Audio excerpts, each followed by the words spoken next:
Buenas tardes. Estamos ya en esta última sesión de las conferencias de estas jornadas de rehabilitación del patrimonio arquitectónico y... ¿No se oye? Hola, hola. Vale, ok. Empezamos. Bueno, nos encontramos ya en la última sesión de estas jornadas de rehabilitación del patrimonio arquitectónico, acompañados por Sol 89, el estudio andaluz, formado por María González y Juanjo López de la Cruz.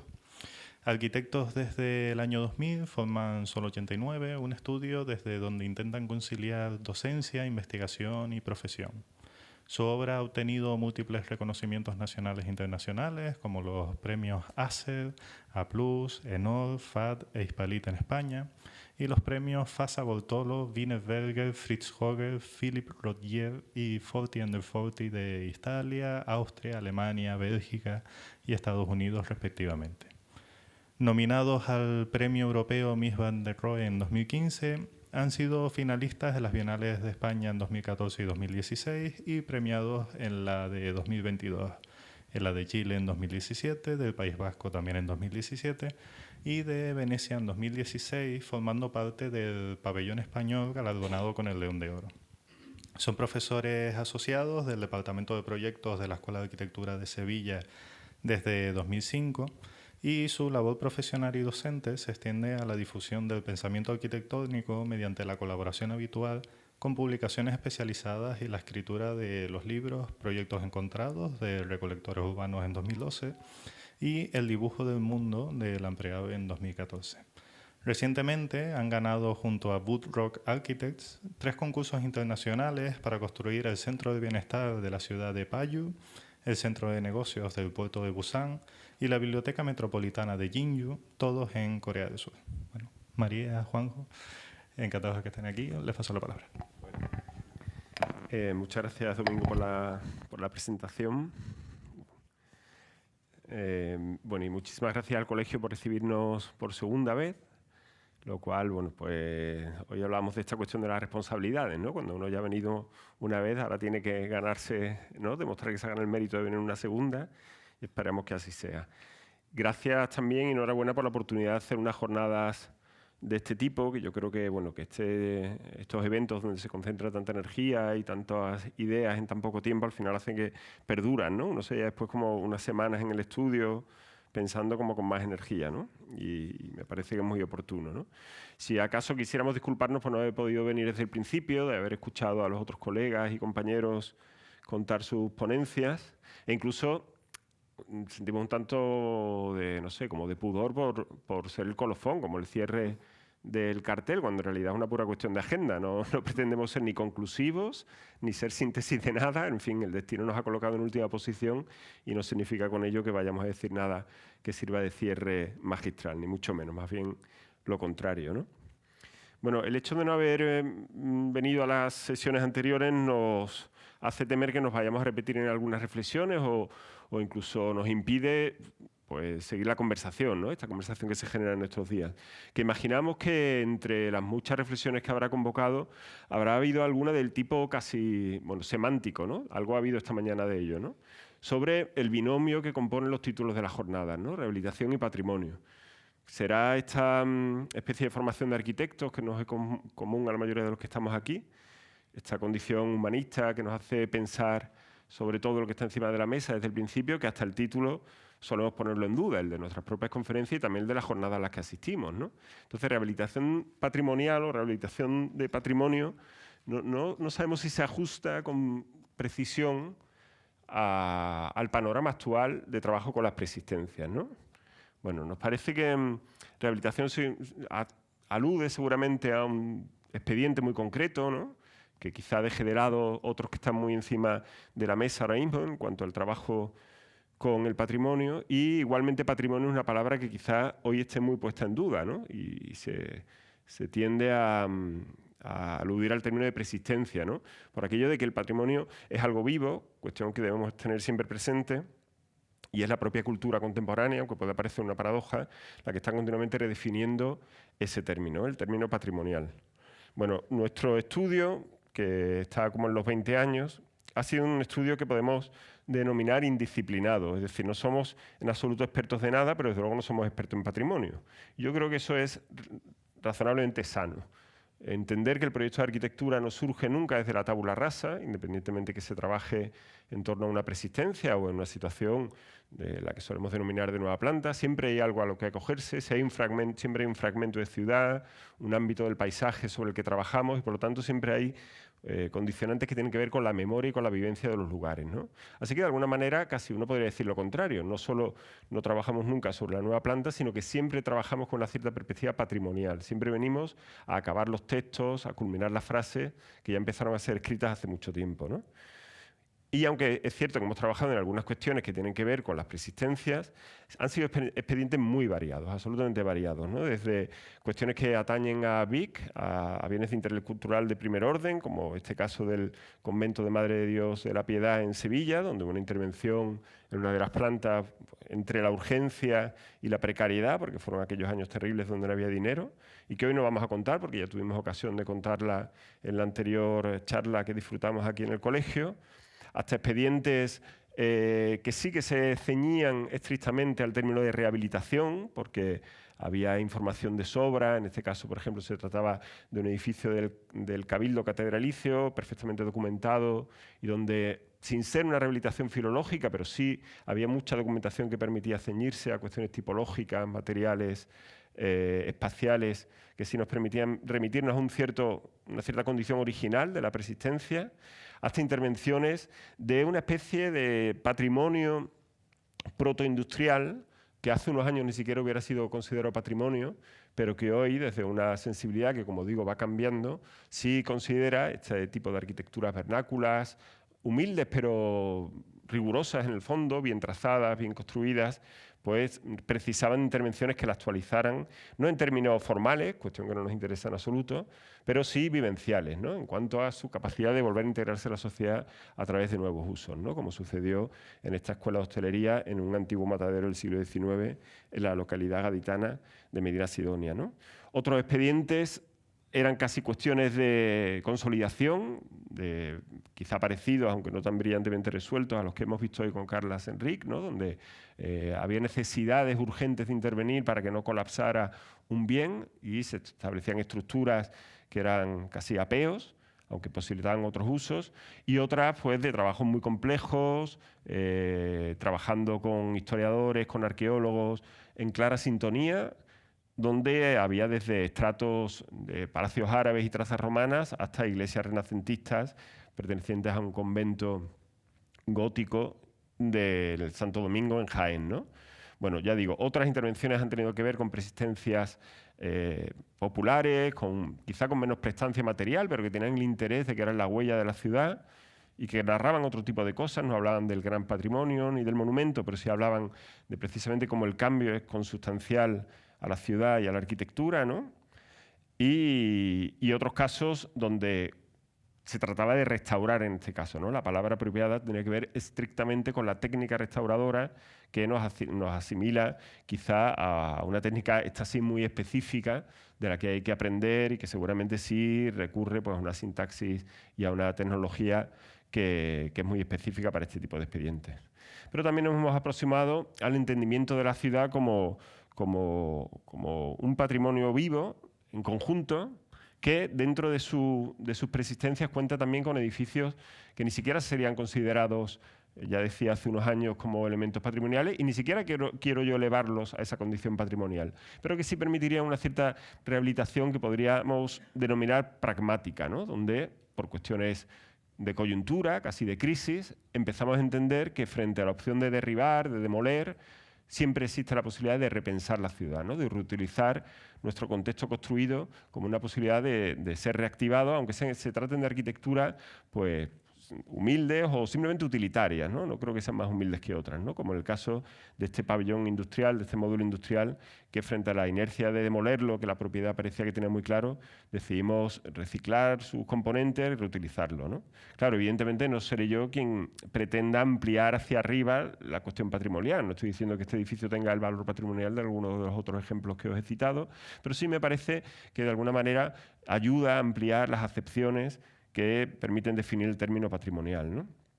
Bueno, hay un ejemplo que nos parece que es muy claro de este cambio de sensibilidad que ha venido sucediendo ya desde hace décadas y que debería filtrarse definitivamente no solo en la profesión, sino también en la sociedad, de lo que entendemos por patrimonio, ¿no? Lo voy a contar muy brevemente porque nos parece que es muy ilustrativo, ¿no?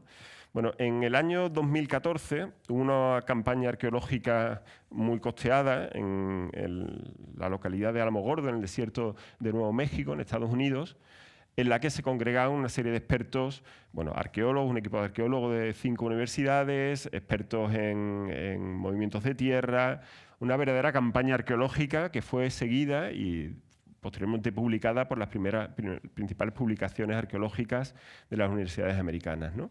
Bueno, no se trataba en este caso de un yacimiento que fuera la búsqueda de ningún tipo de civilización precolombina mexicana, sino que en realidad lo que se estaba buscando era algo que se sabía que estaba allí. Se trataba de los restos del videojuego ET el extraterrestre de la compañía japonesa de videojuegos de Atari, ¿no? Bueno, la cuestión es que en 1983 la compañía publicó este videojuego que fue absolutamente machacado por la crítica especializada. Se dijo de él que fue el peor videojuego que se había producido en la corta vida de los videojuegos, ¿no? Y decidieron acabar con ellos porque veían que, además del fracaso comercial, podía acabar afectando gravemente a su buena reputación, ¿no? De modo que, con una especie de acto casi entre la nocturnidad y la alevosía, fueron al desierto de Nuevo México, casi como si fuera esto un capítulo de Breaking Bad o algo parecido, y enterraron cientos de miles de copias, creo que en torno a 100.000 exactamente, bajo una solera de hormigón en un socavón en el desierto de Nuevo México, y lo volvieron a tapar. Claro, podéis imaginar que un hecho como este no pasa desapercibido y en realidad había un rumor de que esto había sido así y se sospechaba que esta cuestión estaba aquí, ¿no? Lo cierto es que al final acabó llegando a algún departamento de arqueología de una universidad americana muy ligado a aquel movimiento que hubo en los años 60 en el mundo de la arqueología que se llamó la arqueología procesual, que reivindicaba la investigación no tanto en el gran monumento, en el gran sitio arqueológico, sino en los vertederos, ¿no? Como una especie de testimonio de civilizaciones pasadas, donde se sabía que había restos no de la gran cultura pasada, pero sí de la pequeña cultura, ¿no? Aquello que, por ejemplo, Gombrich llamaba las microhistorias, ¿no? Una forma de contar la historia que no atiende tanto a estilos y a capítulos, sino a vivencias y a memoria, ¿no? Bueno, estos 5 arqueólogos, encabezados por Andrew Reinhardt, decidieron convencer a una serie de filántropos interesados en la arqueología para llevar a cabo esta campaña arqueológica y descubrieron, como era de esperar, este es Reinhardt precisamente, estos restos de nuestra cultura contemporánea al fin y al cabo. Nos interese más o menos, es indudable que son testigos de esta campaña. Y actuaron con todo el rigor que se espera de un equipo de arqueólogos, ¿no? Dataron, mesuraron y catalogaron los restos. Y yo creo que esto es un asunto que a todos nos debería pensar. Está claro que esto es un caso extremo. Alguien podría decir que estoy pues jugando un poco con la historia y es tal cual, pero en el fondo es muy representativo de cuestiones que creo que ya a estas alturas deberían estar muy claras, ¿no? Por ejemplo, si uno se remite a aquel texto célebre de Solá Morales de Teorías de la Intervención Arquitectónica, ¿no? Donde data en el comienzo del Renacimiento cuando se acuña el término patrimonio, cuando de repente existe una actitud científica hacia la historia, hay una valoración del pasado clásico frente a los tiempos bárbaros y se decide recuperar como un posible valor y empiezan a mirarse de nuevo los vestigios, no tanto como una especie de cantera que servía a otros edificios, sino como el vestigio de una cultura que merecía la pena valorar, el mundo griego, el mundo romano. Solá Morales hablaba de cómo Alberti hablaba de la conformitas, ¿no? Y de los 3 grandes valores que definían el término patrimonial, ¿no? Que era aquello que era histórico, aquello que tenía un valor histórico, digo, o un valor singular, o bien tenía un valor artístico, ¿no? Claro, si sometemos a este vestigio de la cultura contemporánea, los cassettes de Atari, a ese pequeño test de lo patrimonial, pues seguramente no cumple, ¿no? Porque no tiene valor histórico. Esto sucedió hace 30 años, 40 años, no, esto es un pestañear en términos historiográficos. No tiene valor singular, porque es una producción industrial, producida a cientos de miles de copias, por lo tanto no existe esta condición de elemento único y desde luego no tiene valor artístico en la medida que ya os he contado antes, que la crítica dijo que era el peor videojuego que se había hecho jamás, ¿no? Por lo tanto ni siquiera podemos decir que tuviera un valor artístico, ¿no? Pero en el fondo, ¿qué interés podría tener, ¿no? ¿Por qué esto supone un cierto desplazamiento semántico de la palabra patrimonio? Bueno, porque revela no tanto una cualidad del objeto que remite a la gran cultura, sino a la cultura cotidiana, ¿no? Una cultura cotidiana que arrastra toda la historia, ¿no? No solamente el tiempo contemporáneo, sino el tiempo pasado, ¿no? Cuando fue preguntado precisamente Andrew Reinhardt sobre el sentido de hacer esta campaña arqueológica tan costeada y que tuvo tanta difusión, él dijo: el valor está en la experiencia, no en el objeto, sino en la memoria, ¿no? Había ya un desplazamiento que no fijaba lo patrimonial tanto en el objeto material, sino en la vivencia que arrastraba, ¿no? Y eso es algo que de alguna manera justifica la intervención con nosotros. No, la intervención que os vamos a contar no desde el punto de vista de la arquitectura, sino porque de repente la intervención que os vamos a contar pasa a ser parte de los intereses, en este caso, de una administración pública como es la Junta de Andalucía, para la que trabajamos, ¿no? Bueno, en realidad, este desplazamiento semántico que os decía de lo patrimonial y que he querido ejemplificar de un modo muy puntual con el caso de la excavación arqueológica de los videojuegos Atari, ha ido sucediendo. La cultura, seguramente el arte, siempre como vanguardia, como punta de lanza, capaz de atisbar antes que nadie el futuro que está por venir, iba comprendiendo que se iba desplazando el término patrimonial, ¿no? Bueno, por hacer una descripción muy rápida, después de los años de la modernidad más ortodoxa, donde el patrimonio deja de ser un asunto que interesa a los arquitectos, a partir de la Segunda Guerra Mundial, por una pura necesidad urgente de dotar y de volver a reconstruir la ciudad, vuelve a ser un asunto que se empieza a debatir, ¿no? Y una serie de artistas, como el caso, por ejemplo, de los fotógrafos alemanes Ben y Hilla Becker, empiezan a fotografiar pues, todos los vestigios industriales que comenzaban a ser abandonados en la Centroeuropa de la posguerra y en Norteamérica y Canadá, ¿no? Es decir, en Estados Unidos y Canadá. Por lo tanto, empezaba a haber una serie de vestigios que además podríamos incluso analizarlos desde un punto de vista compositivo, ¿no? Con escala, con ciertos elementos constructivos muy potentes, que estos fotógrafos fueron los primeros que empezaron a decir, bueno, aquí empezamos a tener un patrimonio a las puertas de nuestras ciudades que habría que empezar a valorar, ¿no? Incluso ciertos cineastas, ¿no? Como por ejemplo en este fotograma del Deserto Rosso, ¿no?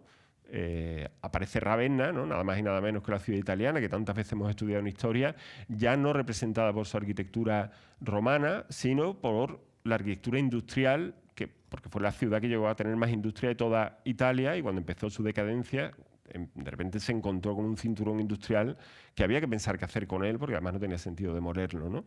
Es decir, había un nuevo patrimonio que estaba llamando a las puertas, que no atendía necesariamente al monumento, sino a otras consideraciones, ¿no? O en el caso, por ejemplo, de los búnkers, ¿no? De la Segunda Guerra Mundial, cuando Paul Virilio escribe aquel libro célebre de los búnkers de la cornisa atlántica, y empieza a registrar, a catalogar todos los vestigios de los búnkers que habían quedado ya casi como pertenecientes a una geología más que a una arquitectura, pues a lo largo de toda la costa del Atlántico Norte, ¿no? Por lo tanto, ese desplazamiento que quedaba muy claramente reflejado a través del videojuego de Atari venía sucediendo desde la Guerra Mundial, ¿no? Ya no se trataba tanto del gran monumento o ni siquiera de la arquitectura popular, sino de una serie de vestigios, a veces protoindustriales o puramente utilitarios, que la sociedad empezaba a asimilar como posible patrimonio, ¿no? Bueno, el proyecto que os vamos a contar... ¿sí? Yo que no sabía si funcionaba. Sí, ¿no? Se sitúa en la Flecha del Rompido. Es una lengua de tierra que, sorprendentemente, bueno, está en la provincia de Huelva, ¿no? Y es una lengua de Huelva que se desarrolla entre la desembocadura del río Piedra y el océano Atlántico.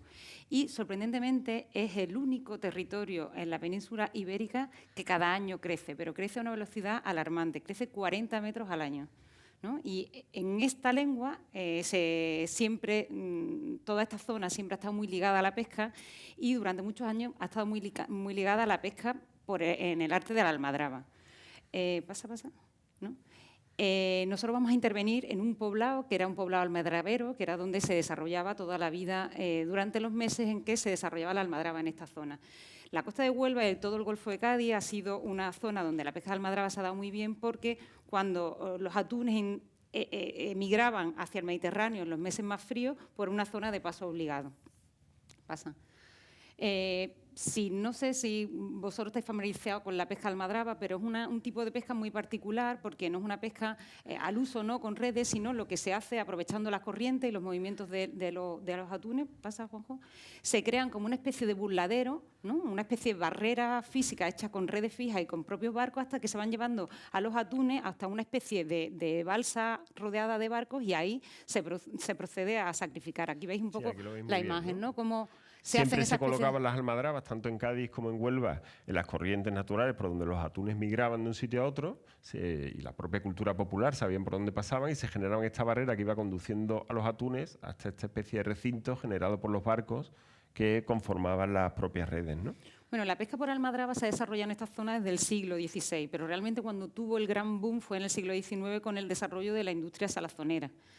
Hasta tal punto fue así que Primo de Rivera crea el Consorcio Nacional Almadravero para intentar regular la cantidad de calados que se estaban produciendo en esa zona y poder hacer todas estas instalaciones mucho más eficientes desde el punto para poder competir con Italia, donde en aquel momento la pesca del atún también se estaba desarrollando mucho. Claro, esta realmente tuvo un periodo muy escaso de tiempo de boom porque desde el principio del siglo pasado prácticamente se abandona la pesca del atún por almadraba en los años 70 del pasado siglo.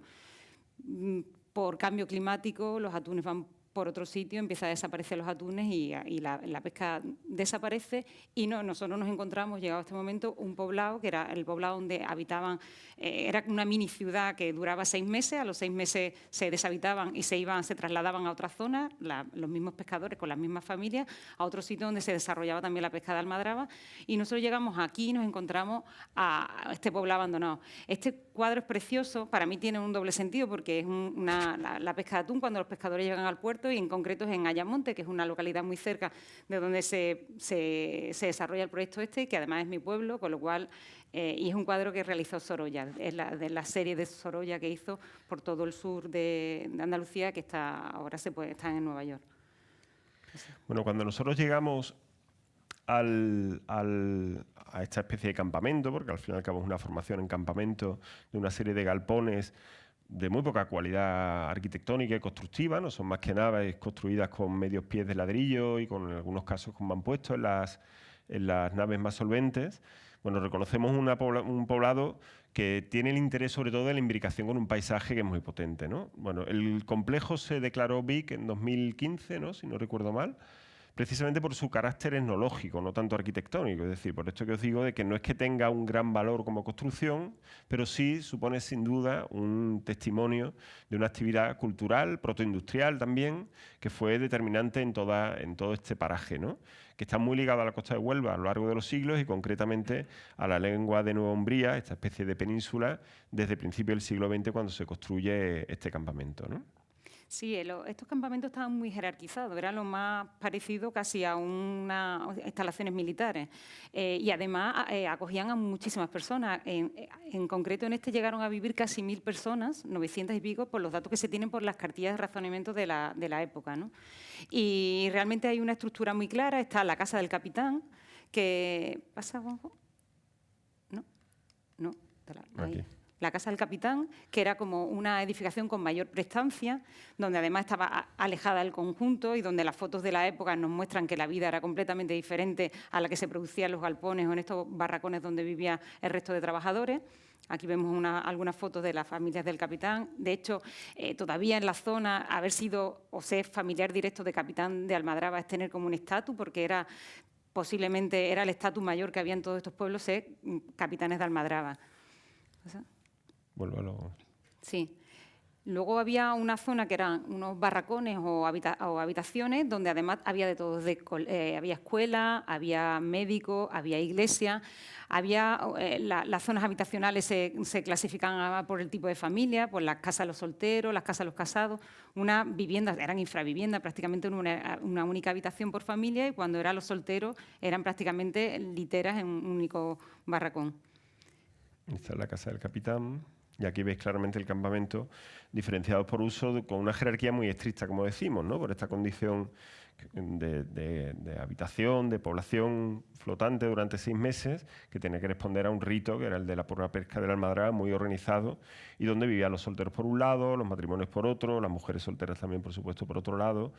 Bueno, esta condición que os decía antes que no era valorable hace unos años, de hecho el poblado está abandonado desde su abandono en los años 60, cuando se dejó la pesca, y bueno, había servido simplemente como una especie de cantera del propio pueblo del Rompido que está enfrente, ¿no? Era vandalizado, reutilizado su material, no había, bueno, había una cierta cultura local que sí lo recordaba, pero no tenía valoración de ningún tipo hasta que en 2015 finalmente es catalogado como BIC, con esta acepción que os digo de valor etnológico, no tanto arquitectónico, ¿no?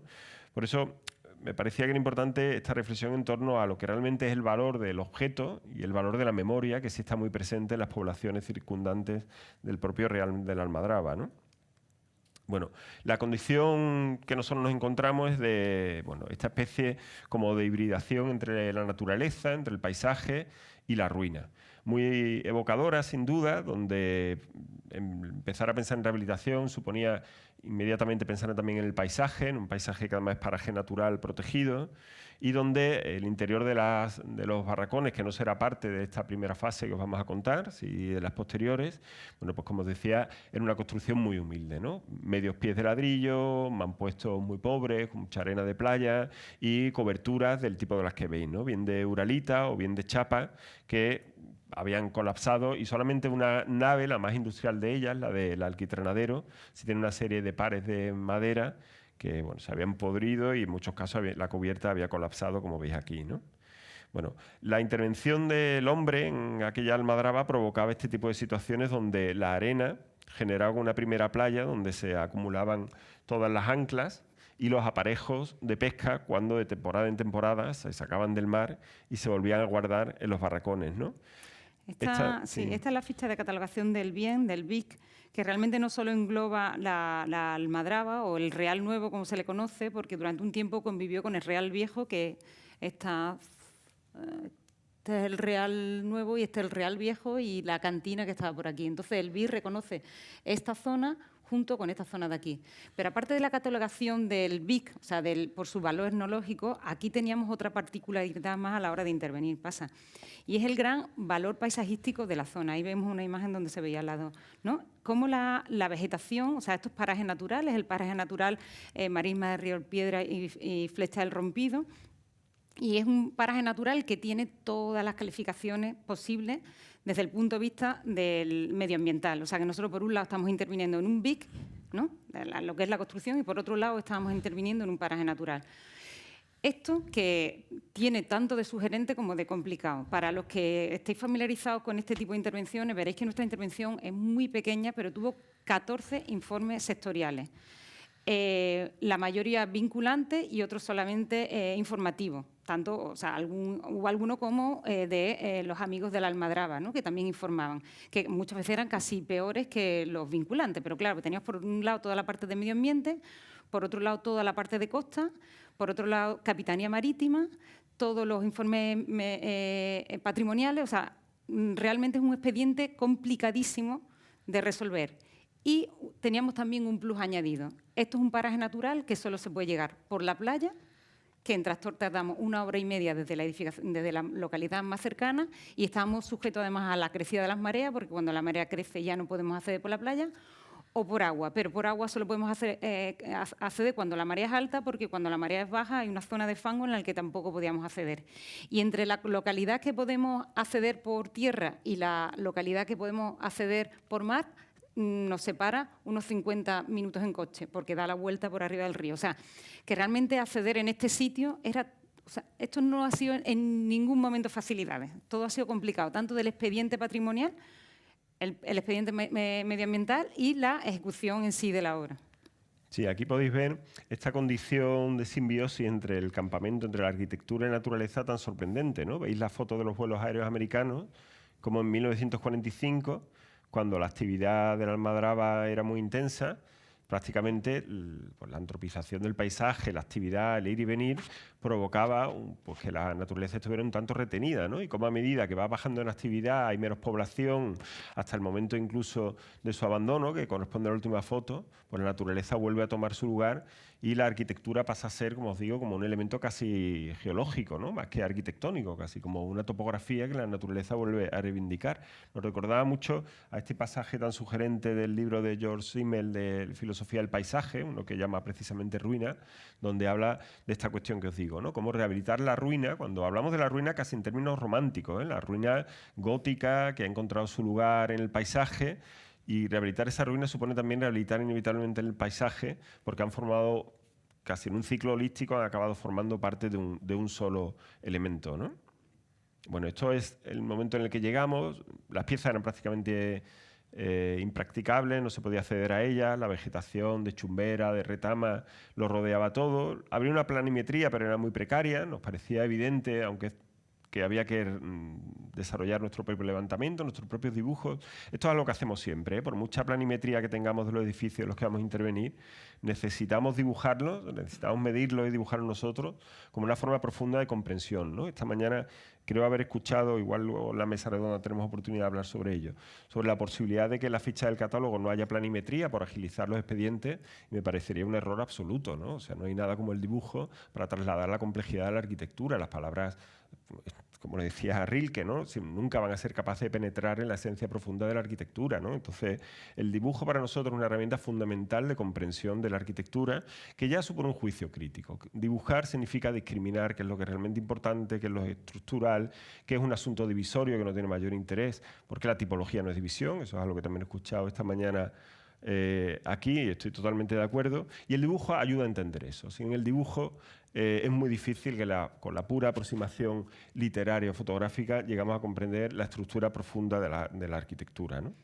Bueno, claro, un apunte, ¿no? Claro, nosotros hoy cuando habéis dicho esta mañana también la imposibilidad muchas veces de registrar el bien por las condiciones que tiene, la accesibilidad, nosotros este proyecto lo hicimos, o sea, nosotros intentamos dibujar todo aquello a lo que pudimos acceder, pero la vegetación era tan densa y en algunos sitios la chumbera se mezclaba con la retama que no podíamos acceder a muchas de las zonas. Y además, como estábamos trabajando en un paraje natural, no teníamos autorizado a hacer ningún tipo de desbroce, o sea, que tampoco podíamos... Entonces, fue una sensación como a ciegas, o sea, nos tuvimos que meter en los archivos, intentar buscar toda la documentación que hubiese de fotografías de la época, hablar con pescadores que todavía estaban vivos, gente que nos diese fotografías que tenían en sus casas, para intentar reconstruir el bien a partir de ese documento, porque en parte era bastante inaccesible. Bueno, y este era el aspecto de las naves, ya os decimos, esta en concreto es la del alquitranadero, que corresponde más bien al proceso industrial, no al habitacional del conjunto, que ahora os contaremos más adelante, y que, como veis, está en un estado de deterioro por las condiciones climáticas, de costa, de salubridad, pero también porque, como os contaba antes, los habitantes de las poblaciones cercanas utilizaban de cantera estas propias construcciones, pues ya muy deterioradas, ¿no?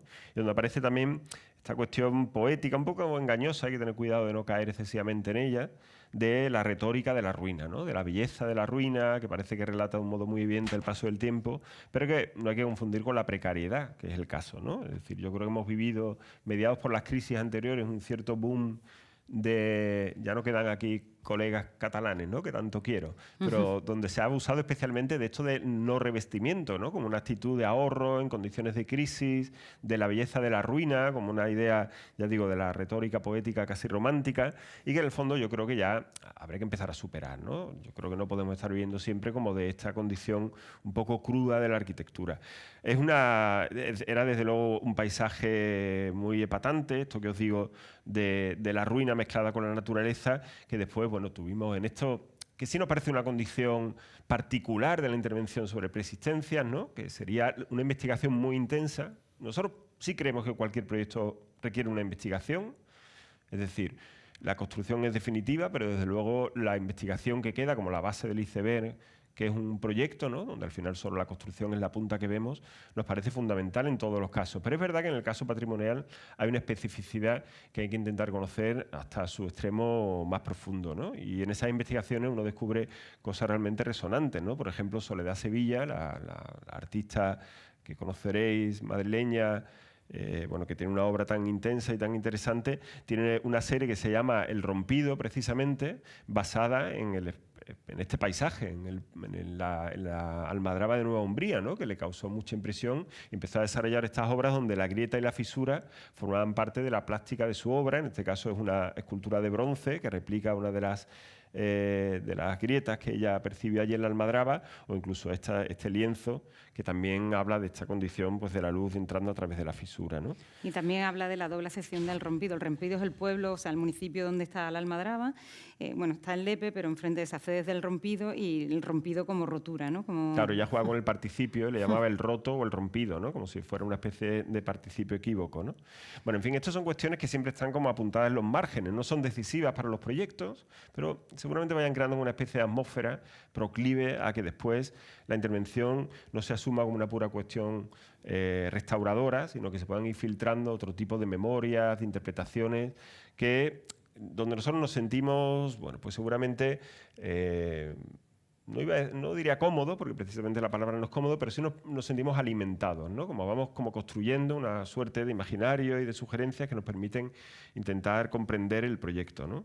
También muy arrimados a esa definición de Solá Morales, de nuevo, sobre las teorías de la intervención, donde al final concluye que no existe intervención aséptica.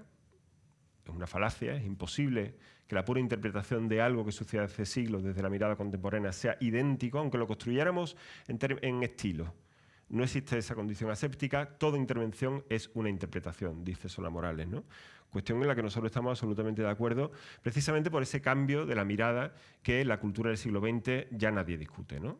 Es decir, cuando Marguerite Yourcenar en el tiempo gran constructor escribe aquello tan bonito de no hay afección del tiempo más profunda que el cambio de la mirada de los que lo observan el patrimonio, ¿no? Es decir, si algo cambia en el patrimonio, no es la lluvia, no es la piedra que se erosiona, no es las cubiertas que se colapsan, es el cambio de la mirada de los que habitan ese patrimonio a lo largo de los siglos, ¿no?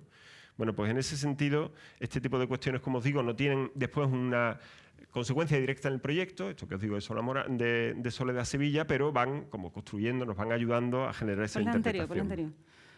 Sí, claro, la intervención, cuando un bien se cataloga como BIC, tiene de bueno que al municipio donde está se le da un dinero para su conservación y su puesta en valor, tiene de malo que tiene que conservarlo y ponerlo en valor, claro. Y normalmente muchas veces el dinero que se le da pues no es mucho. Entonces, el proyecto surge como la necesidad primera de vallar las edificaciones para proteger de las personas que deambulan por allí, porque el deterioro es mucho, como en espera hasta ver qué se hace con todo esto, porque realmente la superficie es muy grande y la accesibilidad, el paraje natural, o sea, que es muy complicado saber cómo ponerlo en carga, y hacer una primera actuación muy pequeña, que es reconstruir un embarcadero del que solo quedaban apenas unas piedras, que sería esta pieza de aquí, y hacer una conexión peatonal que atraviese desde el río hasta la playa, ¿no? Porque el municipio de aquí enfrente es un municipio donde prácticamente todo el mundo tiene barca, porque en la época estival cruzan en barca a la otra orilla, pero para llegar a la playa tienen que atravesar lo que es la flecha. Entonces es necesario articular un sendero, porque como hemos visto la vegetación es muy densa, es imposible.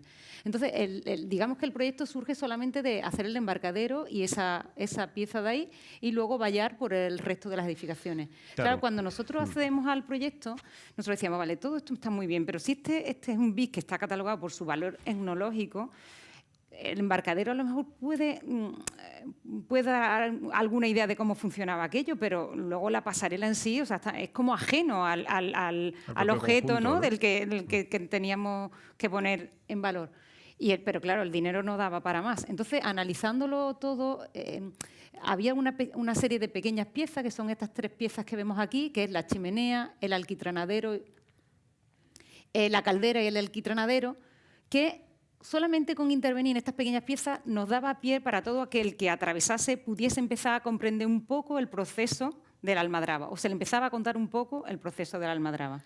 Sí, bueno, el primer actor patrimonial de intervención patrimonial debemos agradecérselo a los funcionarios con los que trabajamos, porque fue el acierto desde nuestro punto de vista de entender que no se trataba de generar un embarcadero previsto para recoger embarcaciones de decenas de turistas, que por otra parte iban a sobrecargar el paraje natural, lo cual parecía que no era razonable, sino que se trataba de la reconstitución de una pieza deteriorada que era un testimonio de la actividad en aquel lugar, ¿no? Es decir, no se trataba de hacer un pantalán, para que nos entendamos, un lugar de atraque, sino se trataba de reconstruir una pieza. Esto es una cuestión que ha generado una cierta polémica en la población, sobre todo los que tienen el negocio de pasar los turistas de un lado a otro, claro. Porque decía, hombre, pero es que este pantalán solo es útil en determinados momentos, porque es un pantalán, ahora lo veréis, un embarcadero a modo de dique, que llega a inundarse en determinados momentos cuando las mareas son muy altas, ¿no? No es un pantalán flotante, que siempre es útil. Claro, porque en realidad se trataba de la reconstitución de un elemento patrimonial, no tanto de generar un elemento puramente utilitario, ¿no? Claro, también se daba otro doble problema, que esto nosotros los arquitectos muchas veces, hablamos antes que los técnicos de la administración os veis con dificultades, nosotros los técnicos muchas veces nos vemos en dificultades porque nos encontramos como en mitad de un fuego cruzado, ¿no? Este proyecto lo promueve la Consejería de Medio Ambiente porque está en paraje natural. Entonces ellos dicen, oye, el embarcadero tiene que ser una pieza que responda a la traza del embarcadero, con lo cual no es para que lleguen barcos de público que pagan su billete y atracan ahí y cruzan por el paraje natural descontrolado, sino para que llegue gente que pueda llegar en embarcaciones tipo kayak, piragua, que no hagan ruido, que dejen su... Claro, el ayuntamiento de enfrente dice, oye, y el propio ayuntamiento que gestiona dice, bueno, ¿y esto entonces qué dinero nos va a dejar a nosotros? No, nosotros queremos, entonces, y nosotros en medio, ¿no? Y luego en medio también porque patrimonio nos pide una cosa, pero los ecologistas y medio ambiente nos pedían otra, ¿no? Entonces, nuevamente nosotros en medio, intentando dar respuesta como a todo. Los amigos de la Almadraba, que eran los que habían promovido esto, que también pedían otras cosas, y nosotros y siempre nosotros en medio. O sea, esto ha sido una locura. O sea, hasta el otro día que fuimos la última vez allí, tuve que pedir al barquero del pueblo que me cruzara, nuevamente poniéndome la cabeza en medio, porque aquí no llevan los barcos, porque yo quiero ir en verano, pues no sé qué. Y yo, pero creemos que desde el punto de vista de la puesta en valor de un elemento y de esa recuperación de la memoria, fue un acierto por parte de la Administración comprender que esto no se trataba, de, como os digo, de habilitar como una cabeza de puente para que se invadiera la playa. Esto era otro asunto, un asunto de conservación de un BIC, de lo que queda de él, y de reconstitución, ¿no? Bueno, esta es la huella de lo que quedaba del embarcadero. Como veis, se encuentra la desembocadura de un río con mucho caudal y sometido además a las mareas del océano, por lo tanto, pues todos estos años de abandono donde el agua iba batiendo contra los muros, pues ha llevado prácticamente a su colapso. Apenas quedaba una ruina y sobre todo la traza de los muros, ¿no? Poco más. Bueno, y junto a él, aquí lo podéis ver, había otro elemento, de nuevo, sin ningún tipo de valor constructivo, que es esta pieza de aquí, esta de aquí, que era la caseta de gasóleo, que empezaba a darnos una idea de lo que quizás fue nuestra aportación, no tanto constructiva, sino como al planteamiento del proyecto. Y era que no se trataba tanto de un asunto simplemente habitacional, no se trataban de galpones donde viviera la gente y nada más, sino que estábamos hablando de un proceso industrial. El embarcadero tenía sentido porque tenía que haber una serie de desembarcos de las artes de la pesca muy potentes, donde se tenían que poder desplegar todas esas redes. Esta caseta de gasoil, aunque fue una construcción muy precaria, empezaba a hablar de que había una vinculación muy grande con todo el aporte de combustible que tenía que haber para los barcos de pesca, y finalmente una serie de piezas que propusimos a la Administración incorporar explicaban también este proceso industrial. O sea, el valor de esta ruina residía en lo etnológico también, pero también en el testimonio de una protoindustria que fue determinante para la economía de este lugar durante décadas, ¿no? Claro, el problema es cómo reconstruir una cosa que tú no has visto, que no sabes cómo era, ¿no? Porque cuando tú reconstruyes algo sobre algo que tienes datos, lo puedes reconstruir. Y que el paisaje ha cambiado tantísimo. Este paisaje ya no tenía nada que ver con lo que fue en su comienzo, ¿no? Ni la vegetación, ni en la relación con el agua. Claro, nosotros nuevamente nos ponemos a investigar y había muy poca documentación, algunas fotos distante en el que el embarcadero se veía de lejos, y accedimos, o sea, en esta investigación que te metes, llegamos a una película que rodó en los años 50, en blanco y negro, muy mal, la Escuela de Veterinarios de Córdoba, en la Almadraba. Claro, no iban a rodar la Almadraba, no le interesaba, lo que le interesaba era la pesca de la Almadraba. Entonces, un fotograma en el que se rueda cómo salen los pescadores por la mañana, cómo pescan el atún y cómo vuelven. Y en esa película, visionándonos, aparecían estos dos fotogramas, claro, en los que podíamos ver cómo era el embarcadero cuando estaba en los uso. Pescadores, cuando volvían de pescar en el océano, que está al otro lado de la lengua, de la península, entraban en el río y atracaban por aquí, porque era mucho más fácil desembarcar que por la playa oceánica, ¿no? Entonces, claro, toda la población, los niños, les esperaban en el dique, ¿no? Lo único que teníamos eran estos fotogramas donde aparecían las familias esperando y donde ya se activaba este carácter que os decía del embarcadero, más como un espigón o como un dique, más bien como una masa tectónica, que como un elemento frágil o ligero, que se adentra en el río y es capaz de combatir las mareas, ¿no? Incluso aquí se ve cómo con marea baja prácticamente queda descarnado completamente el embarcadero y después está pendiente, se veía en otro fotograma, permitía que cuando el agua crecía mucho, porque está muy expuesto a las mareas oceánicas, quedaba prácticamente cubierto en su totalidad, ¿no? Así que nosotros propusimos, y esto fue ampliamente aceptado por parte de Patrimonio, que la reconstitución tenía que ser también un elemento masivo, un elemento ajeno ahora mismo a las construcciones de ribera que hay allí, que son todas ligeras de madera y demás, sino que esto tenía que tener esta condición de elemento masivo y expuesto a las mareas, que tenía que poder llegarse a cubrir, ¿no? Hicimos un levantamiento muy precario, en fin, comimos todo el barro que os podéis imaginar del mundo, pero bueno, conseguimos reconocer también a través de un vuelo aéreo los elementos de la traza del antiguo embarcadero e igualmente los elementos de la traza de la caseta de gasóleo, que no tenía, insisto, ningún valor constructivo, pero que de algún modo sí ayudaba a comprender la relación que había entre el agua y la costa y los elementos que iban a permitir después la pesca, ¿no? A través del abastecimiento de combustible de los barcos, ¿no? Y el propósito fue, vamos a intentar construir en la medida de lo posible algo que sea lo más parecido a lo que se vislumbraba en esos fotogramas, ¿no? Como esa condición rocosa y tectónica del muelle original. Sabíamos que íbamos a tener la traza bastante certera de los muros, sabíamos también que el suelo era una especie de solera o de argamasa compacta, que también tenía esa condición rocosa, y reconstruiríamos la caseta en su traza, porque no tenía mayor sentido ya reconstruirlo como volumen, como un lugar de espera, pero que reconociera esa cadencia o esa concatenación de espacios que os decía que después culminarán en la propia almadraba, ¿no? Bueno, esto es ya cuando nosotros habíamos llegado a la obra y empezó a haber un cierto desbroce y cierta limpieza.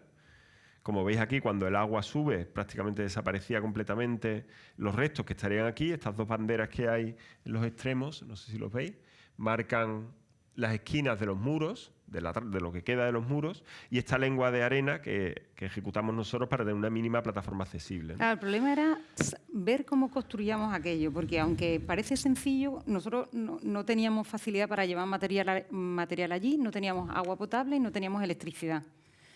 Entonces, había que ser como muy certero en qué material se iba a utilizar y qué técnicas se podían utilizar que lo pudiesen hacer los propios operarios a mano sin prácticamente medios auxiliares. Claro, tanteamos todo tipo de encofrados, de hormigones, de prefabricados, de tablas estacados, de sacos terreros que intentaran contener las mareas, pero bueno, algunos ni siquiera los llegamos a comprobar in situ porque claramente iban a verse superados por el agua, ¿no? De modo que al final, tras mucho discurrir, empezamos a pensar esta condición que también era muy particular de estos lugares, que en el fondo no había cambiado tanto. Allí no llegaba la electricidad, no llegaba el agua. Para llegar allí tenemos que ir, como decía María, por la playa durante una hora en coche, o bien cuando la marea lo permitía sí podíamos llegar a través del río, no siempre, porque cuando estaba muy baja la marea no puedes atracar, te metes en un fangal lleno de cangrejos y de conchas. Entonces decíamos, bueno, en el fondo esto no ha cambiado tanto a cuando decía, si ellos lo construyeron, nosotros lo podemos hacer, ¿no? Hace siglo y pico, ¿no? Y si te pones, incluso igual no ha cambiado tanto de cuando los romanos construían las almadrabas de Cádiz y de Huelva, ¿no? Que hay una constancia documental porque había una continuidad a lo largo de los siglos. En fin, que de nuevo en estos procesos de investigación tan intensos dimos con esta tesis doctoral dedicada a las construcciones hidráulicas de los romanos que tenían un reflejo muy claro con los testimonios que nosotros teníamos de cómo había sido esa almadraba, ¿no? Que básicamente se trataba de construir a base de tongadas que aprovechaban las mareas, donde se generaba un recinto que sí era portante, sí era estructural, y un material de relleno sobre el que después se echaba una torta, en el mundo romano de argamasa, en nuestro caso seguiría seguramente pues una solera de hormigón, ¿no? De modo que nos recordaba esta cosa que decía Cesare Brandi de que no hay arquitectura que no tenga un ascendente paradigmático, ¿no? Y eso es una cuestión que nosotros no trasladamos solamente a los expedientes patrimoniales, sino también a la arquitectura como queráis llamarla, ¿no? De nueva planta o de otro tipo, ¿no? Siempre hay como un eco de la historia que te susurra un modo de hacer las cosas que tú después podrás poner en crisis, podrás reformular o podrás adaptarte a él, como en este caso nos pareció lo más oportuno, porque no habían cambiado tantas cosas desde los romanos a nosotros, ¿no? En cuanto a la tecnología que estaba disponible en ese lugar. Pero en el fondo siempre existe esa posibilidad como de confrontarte con algún modelo lejano que ya ha ensayado los mismos problemas que tú, ¿no? Y yo creo que esto es algo que Bacchini cuenta de una manera excepcional, ¿no? En un texto que yo recomiendo que se llama Arquitectura, Historia y Rito, ¿no? Donde viene a decir que en el fondo la historia de la arquitectura no es un problema de estilos. Yo creo que eso es un entendimiento pobre seguramente de la arquitectura, sino es un problema de problemas de proyectos que se vienen repitiendo desde siglos y que en realidad nos hermana con arquitectos de otras épocas, ¿no?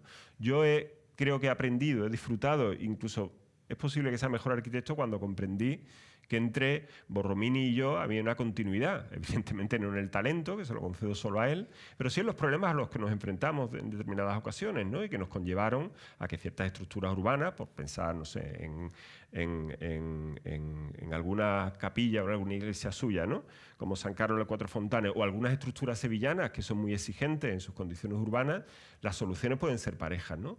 Si uno, como decía Bacchini, atiende a la historia sin tiempo, sino como una acumulación de problemas que tienen una cierta continuidad y una cierta recurrencia, aunque sean interpretados de modo distinto a través de la cultura de cada momento, el ámbito de referencia de la arquitectura es infinitamente más rico, ¿no? Y eso es algo que a nosotros nos interesa mucho, ¿no?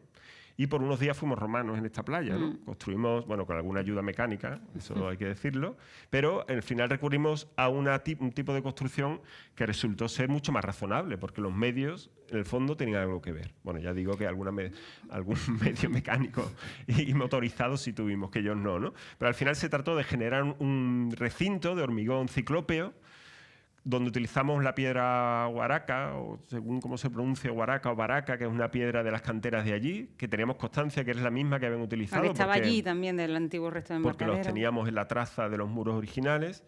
Se construía por tongadas, aprovechando las mareas bajas. Rápidamente se hacían tongadas, las que daba tiempo, en las 8 horas de marea baja. De hecho, recuperamos todas las piedras que encontramos allí y todas las del resto de edificaciones que se habían ido demoliendo, que también utilizaban partes de esas piedras, los mampuestos, y también las recuperamos para el embarcadero. Y la propia traza fue la cimentación de los nuevos muros que le dieron continuidad con algún refuerzo, eso sí, que no tenía sentido que fuera acero, por los problemas de corrosión que podría haber, y haber pensado en acero inoxidable con algún tratamiento hubiera encarecido muchísimo la obra, sino que se hizo con fibras, se armó con fibras. Es que para nosotros también era encontrar el tono material, ¿no? No nos imaginábamos ahora a llegar a un embarcadero de un hormigón pulido, ¿no? Tenía que tener como ese aspecto terroso del mampuesto de la piedra y nos fuimos al hormigón ciclópeo. Pero a diferencia de otras intervenciones que tú puedes utilizar el hormigón ciclópeo trabajando solamente a compresión, aquí era muy importante la tracción, el empuje que produzca la subida y la bajada de las mareas, con lo cual era un hormigón que tenía que ir armado, no valía solamente con la piedra. Entonces nos fuimos a una armadura con fibra que, si bien es una armadura que nosotros no recomendamos, no utilizaríamos en nuestro caso, porque la armadura con fibra está muy bien, no necesitas meter hormigón, más aquí que trabajamos cuando la marea se retiraba, trabajamos, y cuando subía se inundaba, o sea que hemos estado metidos dentro de tierra. La fibra parecía óptimo, pero la fibra tiene, no sé si habéis trabajado con ella, son como pelos y los pelos salen en el propio hormigón. Cosa que aquí no nos importaba. De hecho, ahora está teniendo un proceso muy bonito porque esos pelos hacen que las algas se vayan quedando y ya alga, piedra y hormigón se está mezclando y está cogiendo casi un aspecto todavía más lo que íbamos buscando, ¿no? Y eso nos lo hemos encontrado con la propia fibra, que en principio podía echar para atrás esa especie de pelo. Ha sido un proceso muy interesante también porque uno observa las distintas miradas de disciplinas que cuando se solapan y hay una cierta conversación común funcionan bien, ¿no? Nosotros siempre que podemos intentamos convencer a la administración de que en nuestro equipo haya historiadores, arqueólogos, y cuando se precisan, pues ingenieros, porque van también en nuestro equipo, ¿no? Porque realmente cuando hay una cierta voluntad de entenderse, de que cada uno aporte lo mejor de su disciplina, creo que los resultados son mucho más enriquecedores. Pero es verdad que cuando en este caso recurríamos a nuestra ingeniería habitual para ver cómo lo hacíamos, pues sus posiciones siempre eran como de la eficacia, porque el gran problema, donde estaban focalizados todas sus preocupaciones, era en la ejecución. Entonces aparecía el prefabricado, cuestiones que daban al final aspectos muy pulidos, demasiado perfectos, donde iban a aparecer el ritmo de las juntas, que nos parecía que no procedía. Entonces, bueno, pues al final esto es una solución. Yo me revelo, cuando a mí me llaman técnico, yo insisto con mucha educación y respeto, claro, pero digo, no, perdone, yo soy arquitecto. Técnicos somos también, pero es que la palabra arquitecto trasciende de lo puramente técnico. Entonces, ese intento de conexión de un mundo que viene de Roma, al fin y al cabo, que también atraviesa el siglo XX desde la cultura almadravera y que acaba teniendo que resolver un problema técnico, este sí, el de la construcción de un muro sumergido, se traduce a través de la arquitectura, no solamente de una técnica. Por eso nos interesaba mucho que no solamente era cuestión de soslayar un problema constructivo, sino también de dotar del carácter, del tono, diría un poeta o un músico, ¿no?, del tono adecuado a la intervención, que tenía que ver con esta condición casi telúrica o también como un poco bruta, ¿no? Hay una cosa en este proyecto que nunca nos habíamos enfrentado nunca a un proyecto así, en el que el ritmo del proyecto y de la obra iba condicionado por la tabla de mareas.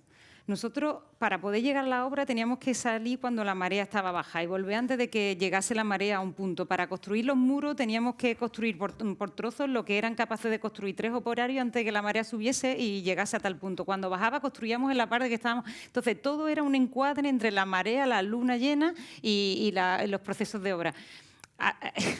Esto a nosotros nos ha hecho enfocar muchas cosas de otra manera. O sea, te das cuenta que, de hecho, el proyecto salió de una manera del estudio y se ha construido de otra, que lo hemos tenido que construir allí cuando nos hemos empezado a encontrar con estos tipos de problemas, que nadie, ni la constructora, ni la administración, ni nosotros antes habíamos trabajado en estas condiciones. Claro, porque el lugar imponía una fuerza que estaba muy por encima de la decisión de un lápiz y un papel, ¿no? Hacíamos con esta especie como de rimas a lo largo del tiempo, que os decía que al final también ocupa los márgenes de nuestros papeles. Recordamos estas imágenes de Robert Smithson cuando pasea por su espiral Yeti, ¿no?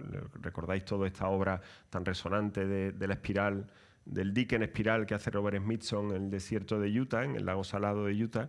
Y cuando uno piensa que al final fue como una obra inaugural del land art, precisamente porque una obra que entendió perfectamente que eran las fuerzas de la naturaleza las que determinaban esa obra, ¿no? No tanto el ingenio del hombre, ¿no?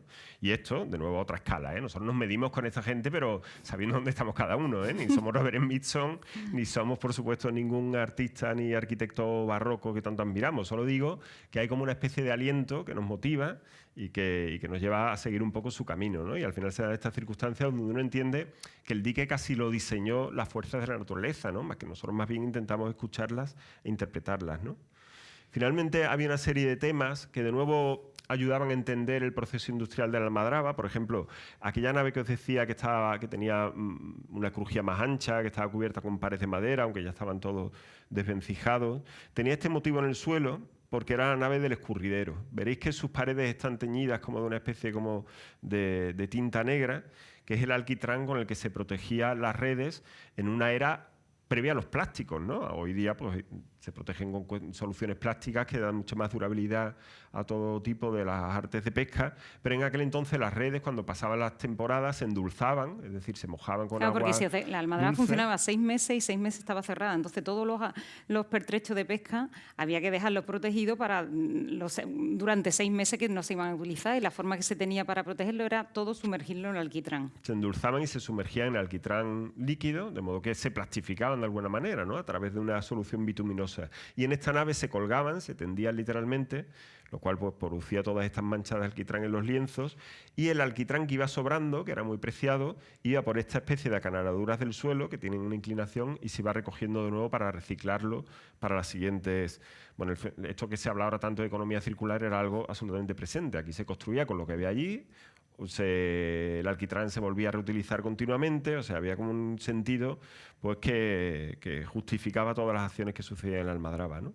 De modo que la solera que permitía arrostrar los muros, este cajón de muros que hemos dicho que están sometidos a los esfuerzos horizontales de la marea, tanto de subida o de bajada de la desembocadura del río, se arriostra por una solera inferior que después se rellena con material aligerado, fundamentalmente el derribo de la propia obra, y se arriostra con otra solera superior. De modo que hacemos un cajón de mucha inercia, porque un cajón con unos nudos muy rígidos que lo hacen muy indeformable, y esa solera superior que se hizo todo a mano, como os digo, no hay electricidad, aparte de motores de gasoil.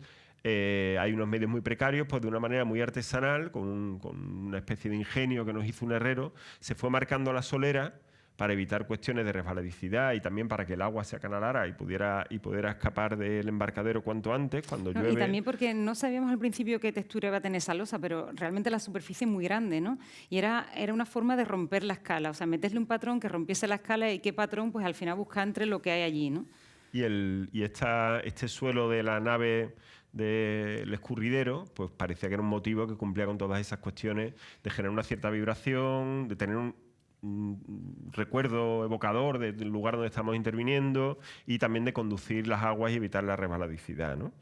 Bueno, estas situaciones de obra donde veis esta especie como de cuestión casi titánica de luchar contra la fuerza del agua y finalmente el embarcadero que cumple con este objetivo que teníamos de que fuera un elemento casi geológico, ¿no? Más bien como una protuberancia de piedra del lugar que avanza sobre el agua y que tiene esta condición de que en determinados momentos del año se estudiaron las mareas, con la gente de puertos también, y hay como 4 o 5 momentos del año donde se inunda completamente. Cuando tenemos coeficiente 100% de marea se inunda, no completamente, pero hasta la mitad más o menos se queda. De modo que en apenas unos meses pues esto empieza a ser una cosa que empieza a tener algas que le cuelgan por la roca, que las acanaladuras se van llenando de arena de la propia playa por el arrastre del viento. En fin, es una pieza que empieza a tener esta condición que os decía de George Simmel, de cuando la ruina o esta construcción cruda empieza a formar parte de la naturaleza, ¿no? Y parece que cumple un ciclo donde la materia ha sido ordenada, tiene forma arquitectónica, pero vuelve de alguna manera también a la tierra, ¿no?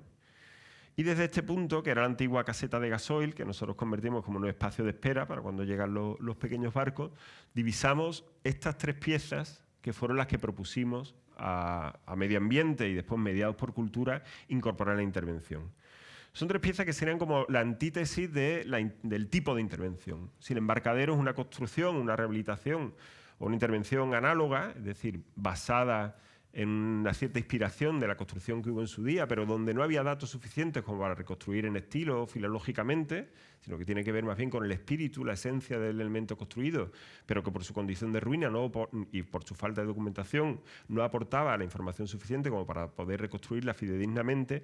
Las 3 piezas que decidimos, que solicitamos incorporar, sí eran piezas que por su estado de conservación, por las fotografías que había de distintos periodos a lo largo del siglo XX, y sobre todo por la lógica constructiva de todo lo que nos rodeaba, parecía que sí era lógico reconstruir filológicamente, ¿no? Desde una manera pues, muy fiel, ¿no? Este es el estado en el que lo encontramos. Como veis, quedan restos del revoco, por supuesto eran elementos de cal, ladrillos de arcilla, una calidad mediana, ya os decimos que era una arquitectura popular con no mucho valor constructivo, y aquí aparecía una escalera emergente que tenía algo casi metafísico, ¿no? Porque parecía que no conducía a ningún lado, una escalera en medio de la naturaleza, que explicaba este proceso que fue el que decidió que sugiriéramos su incorporación a la intervención. Resulta que a través del embarcadero se llegaba precisamente con los barriles de alquitrán, que os contábamos que eran tan importantes en el proceso de conservación de las artes de pesca. Se subían por esta escalera, que ahora veréis que tiene un tramo central almohadillado para ir encajando el barril y poder ir subiéndolo a través de una pendiente sin demasiado esfuerzo. Aquí había 2 hornos donde se fundía el alquitrán, que estaban conectados subterráneamente con la chimenea, que es el hito que siempre ha permanecido erguido y permitía una cierta orientación en el paisaje además, y de ahí, con una serie de conductos que se habían perdido seguramente de plomo, se llegaba a 2 grandes pozos donde llegaba el alquitrán fundido, que a través de una especie de tendedero sujeto por 2 pilastras y con unas poleas, con unas garruchas, se bajaban las redes, se empapaban en alquitrán, se volvían a subir y se llevaban a la nave del alquitranadero, donde todo el alquitrán que goteaba se recuperaba de nuevo y se volvía a guardar en barriles para la siguiente, ¿no? Que estas son las manchas que os decimos, que quedan allí como rastro de este proceso, bueno, que nos parecía que tenía una cierta función pedagógica, ¿no? En este sentido también de que el patrimonio debe ser algo, hombre, no retórico, que puede llegar a ser cansino, ¿no? Yo creo que estas musealizaciones excesivas, donde todo se cuenta, todo se recrea, esta barbaridad que han hecho con la Casa Batlló en Barcelona, ¿no? Donde todo tiene que ser machaconamente didáctico e inmersivo. Hombre, deje que haya un margen. Esto es como los escritores que lo cuentan todo, ¿no? Dejen un margen para la imaginación y la sugestión, ¿no? Bueno, yo creo que dejando eso al margen, sí debe haber una cierta capacidad oratoria o por lo menos comunicativa del patrimonio, ¿no? Y en este caso nos parecía que contar que aquello tenía también un sentido industrial, que todo eso estaba allí precisamente por una actividad humana que procuraba una economía, que sustentaba un territorio, era importante, ¿no? Y como os digo, bueno, fue una rehabilitación donde las claves eran bastante sencillas. No hubo aportación de material, sino que todo el material era material que se recuperó, material de acarreo de las propias ruinas que estaban allí ya, que eran los propios ladrillos de arcilla, y fue muy fácil detectar la composición de los revocos, que eran revocos de cal y después pinturas al silicato. Materiales todos muy compatibles, muy transpirables por las condiciones de humedad tan extremas que hay en este lugar, y que permitieron pues, reconstruir unos elementos que fundamentalmente eran una arquitectura blanca en el paisaje, ¿no? Eso era algo que era fácil de deducir por lo que quedaba allí, ¿no? Bueno, esto es algunas fotografías de la reconstrucción, ya todo esto desbrozado, que en realidad remite más al momento en el que la actividad estaba en marcha, donde la naturaleza estaba orillada, estaba más aparcada, no invadía las edificaciones, y una reconstrucción, bueno, pues como decía, muy fiel a lo que sí se podía deducir en este caso, en otros no, y no se debe hacer, una reconstrucción pues muy fiel, ¿no? Esto es lo que os decía, de que se localizaron ladrillos que estaban ya derruidos, que estaban caídos, se clasificaron y se utilizaron para la propia reconstrucción, y algunos elementos de mejora tecnológica. Esto que os decía, que ni siquiera cuando uno pretende ser lo más fiel a la construcción que había, puede hacer una intervención puramente aséptica. Eso solo puede decir que no se han manchado las manos de barro en una obra, ¿no? La simple intervención de tecnologías contemporáneas, ¿no? Este refuerzo de fibras que hablaba María, o encofrados, que son de hoy, no de hace 50 años, produce un cierto cambio, aunque no sea visible, en una obra, ¿no? Es esta cosa que yo creo que está muy presente ya en las cartas del restauro, las sucesivas, ¿no? Sobre todo en las de los últimos 30 años, ¿no? De asumir que el tiempo también construye, ¿no? El tiempo, la forma, el cambio de las culturas tecnológicas también produce un cambio en el bien, aunque aparentemente sea el mismo, ¿no? Cosa que hacía ya Viollet Leduc, ¿no? Que reconstruía en gótico, pero por supuesto lo hacía con aceros o con hierro forjado, en este caso de finales del 19, ¿no? Bueno, al final, la reconstrucción, como os digo, la pretensión era contar este proceso. Aquí veis la escalera, el tramo central por el que iban subiendo los barriles, con un operario a cada lado. Lo subían a esta especie de altar de sacrificio. Bueno, esto es una cosa que jugábamos nosotros, porque tiene una condición casi mística esa edificación allí, ahora veréis. El alquitrán en un estado todavía semisólido se dejaba aquí, se fundía a través de los hornos que por aquí evacuaban los humos de la combustión, y aquí hay unos mechinales, los veis aquí, los veis aquí pequeñitos, los dos mechinales. Por aquí se subía el barril, estos eran los dos hornos, la chimenea, y estos dos mechinales eran dos conducciones de plomo que llevaban aquí el alquitrán fundido, y a través de estas dos pilastras había una cadena por la que se bajaban las redes, y aquí detrás hay un escurridero y la nave donde se colgaban las redes alquitranadas, ¿no? Bueno, como os decía, nuestra intervención en este caso es de pura restauración, donde no creemos que lo que hayamos hecho sea muy diferente a aquello que hubo. Sí reconstruimos las dos pilastras, de las cuales solo quedaba solo una de ellas, pero claro, era muy fácil de nuevo establecer a través de fotografías que no generábamos ningún tipo de alteración del tipo, ¿no? Porque realmente era así, ¿no? Y finalmente quedan estas condiciones con esa vocación que os digo de explicar el proceso industrial, y que rematan el punto en el que la lengua de hormigón del embarcadero finaliza y da un poco pie a este eje de alquitranadero, alquitranadero y nave escurridero que explicaban el proceso industrial, ¿no? Sí, luego ya la última parte de la intervención era conectar las dos orillas con un camino, un sendero, que en este caso se decidió que fuera un sendero palafitado para evitar que la gente se saliera del sendero. Pero nuevamente nada es como parece cuando empieza una obra en este sitio, porque nosotros, este es el trazado original del sendero, porque a nosotros nos dieron solamente esa lengua, ¿no?, de plano topográfico. Cuando llegamos allí, nosotros teníamos unos permisos por medio ambiente que el desbroce que hiciéramos para la pasarela, para este trazado, era el mismo desbroce que nos autorizaban para meter la mercancía desde el otro lado de la playa, aquí. O sea, que por donde desbrozásemos íbamos a utilizarlo para entrar. Claro, cuando llegamos aquí pasa... Vete al anterior. Claro, aquí hay un doble cordón dunar, que estas dunas llegan a tener 5 metros de altura. Nosotros hicimos un trazado, una pasarela elevada que iba cogiendo pendiente, con lo cual era accesible y que no había problema. Pero claro, el problema viene cuando llegamos aquí con los tractores que tienen que llegar hasta aquí por este doble cordón dunar, y nos dicen que eso es imposible, que no lo pueden hacer. Entonces, pues nos llevamos semanas hasta el comienzo de la obra explorando la zona y vimos que a partir de aquí la topografía era mucho más suave y desviar el trazado para esta zona nos permitía que el mismo camino que abríamos para el trazado de la pasarela era el que podíamos acceder a la obra. Eso es. Y a partir de aquí, bueno, este ya es el trazado rectificado que salva los 2 cordones dunares que veis aquí y que pretende una intervención que sea muy ligera, que tenga el menor impacto posible sobre el suelo y que también construya un cierto impedimento para que la gente que transita de un lado a otro, desde la ribera hasta el océano, pudiera llegar a saltar, porque allí además es una zona de puesta de huevos, ¿no?, muy importante, de una serie de especies protegidas, y había que garantizar que no interveníamos. Bueno, como en realidad el presupuesto también era muy escaso, nos limitamos a una cuestión que también nos interesa mucho, un sistema industrial, que en realidad es un sistema de caminos de madera de playas bastante estandarizado. Si uno interfiere en un momento del proceso industrial, si le permiten, claro, es capaz de modificar mínimamente el detalle y de alguna manera mejorarlo, ¿no? Entonces, frente a esta especie de barandillas con X, ¿no?, como que habréis visto en muchas ocasiones, aquí conseguimos que las barandillas fueran más tupidas, generando también un sistema estructural más isótropo. No hay elementos principales que aseguran la estabilidad de la barandilla, sino que se reparten por igual y generan, pues, un elemento también de protección mayor hacia el paisaje, y también creemos que es un elemento también con una cierta capacidad de dialogar con un lugar tan impresionante, pues mayor, ¿no?, que si fuese un elemento más blando que podía haber sido, pues, seguramente peor, ¿no? Y al final del extremo, pues, se llega al océano con esta pretensión de unir las 2 orillas de la península. Y esto es todo. Muchas gracias.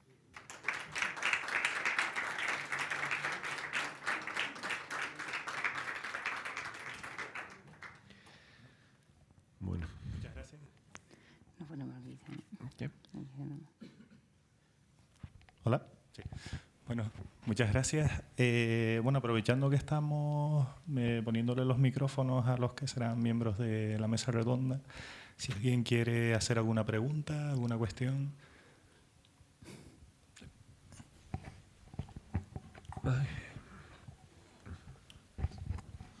Bueno, en primer lugar, felicitarles por la forma de resolverlo y sobre todo abordar el conflicto de intereses entre todas las partes. Y bueno, mi pregunta es un poco en base a suscitada por la autora que mencionaron, que recreaba las grietas y que como que evocaba ese deterioro de la ruina y a partir del comentario que dicen de que ya tenemos que superar un poco el tema de la exaltación de la conservación o del enamoramiento de la ruina, me gustaría saber cuándo es válido a lo mejor esa postura. O sea, si tienen algún factor que pueda determinar cuándo es válida el subrayar el valor ruina frente al utilitarismo o al uso, ¿no? Digamos. Sí, bueno, yo creo que es una pregunta muy apropiada, que no atañe solamente a la retórica de la ruina, sino que es una cuestión que debe estar presente en todos los proyectos, y es la certeza de que cada proyecto es un caso. Y establecer fórmulas, teorías generales, una excesiva catalogación de soluciones posibles, a mí me parece un error. Si nos basamos precisamente en este principio de que cada proyecto es una investigación, y ahí es donde reside el primer esfuerzo, y no es poco, es decir, realmente empaparse de todos los datos que uno pueda llegar a tener, empiezan a desvelarse con más naturalidad cuáles son las opciones posibles. Algunas veces esas opciones están, desde luego, mediadas por la economía. Nosotros mismos hemos participado alguna vez de intervenciones de dejar en crudo un espacio, pero porque merecía la pena ponerlo en uso, que la sociedad pudiera disfrutarlo, y no había mayor inversión posible y había que recurrir a esa condición. Ahora, cuando es posible, cuando hay datos suficientes que hablan de los revocos que pudieran llegar a tener, cuando hay algunos casos como este, donde el revoco tiene un sentido no puramente formal, estamos hablando de una arquitectura puramente utilitaria. Y si tú no revocas una fábrica de ladrillo que está expuesta a unos vientos tremendos, a una salinidad en el ambiente gigantesca, rápidamente, cuando se pierde, hay un proceso del deterioro constructivo que tiene que ver precisamente con esa condición de la construcción cuando vuelve a ser naturaleza. Y es que los elementos a flexión son los primeros que se deterioran, porque están en lucha continua contra la gravedad. Que los elementos a compresión son los que resisten. Por eso los muros son los que realmente conforman el imaginario de la ruina. Y finalmente que los revocos, y esto nos enseña la cultura popular, no es una cuestión de estilo, sino es una cuestión de preservación. En este caso, todas las fábricas que habían perdido los revocos, rápidamente la salinidad y el viento había hecho que las llagas se descarnaran y a continuación los mampuestos se derruyeron. Estando nosotros allí se cayeron 2 muros de las naves. Entonces aquí hay un problema, el revoco no es un problema en este caso de decoro, es un problema estrictamente de supervivencia. Entonces en este caso lo tenemos claro. Sobre todo además que nosotros siempre hemos defendido que la arquitectura no es una cuestión de estilo. Y cuando un día estamos, no recuerdo en qué aeropuerto de una ciudad europea, y de repente nos vamos a tomar un café y nos metemos en una cafetería en la que está construida como si fuera una ruina, en ese momento dijimos, ya, aquí hay... Esto hay que repensarlo, ¿no? Hay que pensarlo, ¿no? No. Más allá de eso, bueno, pues hay una genealogía de la historia de la ruina. Si te interesa este tema, ya digo, el libro de George Simmel de Filosofía del Paisaje, que le dedica un capítulo entero, es realmente evocador. Y es muy fácil reconocer cómo la ruina ha sido un tema siempre recurrente en las reflexiones arquitectónicas, ¿no? Desde luego desde Ruskin, por supuesto. Y todo el movimiento de 19 y el romanticismo alemán lo tenía absolutamente presente, no solo en arquitectura, en pintura, por supuesto, ¿no? Todos recordamos estas pinturas de Caspar Friedrich, ¿no? Siempre con la ruina presente. O sea, es un tema que trasciende lo constructivo y tiene que ver con lo cultural. Lo que pasa es que en el mundo contemporáneo que nos movemos, donde las cosas suceden tan rápido, aquí ha sido una cuestión de 10 años. Pero bueno, ya digo, yo creo que el asunto es que cada caso, cada proyecto es un caso, investiguemos, sepamos cuáles son los motivos, seamos consecuentes con las consecuencias y con las circunstancias, con las condiciones de contorno, y entonces ya veremos, sin prejuicios y sin a priori, por supuesto. De todas formas, si te interesan estas cosas, la fotografía que ilustra el comienzo de nuestra conferencia es la portada de un blog que se creó en la escuela, que crearon Juanjo y 2 compañeros, en una asignatura que nosotros damos sobre patrimonio, dentro del área de proyecto, una intervención en el patrimonio y fundamento del patrimonio. Hemos sido profesora en 2 asignaturas, y ese blog se llama 4 cuadernos y todavía se puede consultar en las redes, está todavía disponible, aunque ya no damos esa asignatura, y era una recopilación de textos, ¿no? De textos muy variados, muchos por supuesto disciplinares, de arquitectos, pero también de filósofos, de escritores, de gente que ha pensado en el tiempo fundamentalmente, en el tiempo, la memoria y el patrimonio. 4 cuadernos se llama. Y la artista era Soledad Sevilla, si te interesa también. Que tiene obras realmente bonitas, ¿eh? Y muchas relacionadas con el patrimonio, ¿eh? ¿Alguna pregunta más que quieran hacer?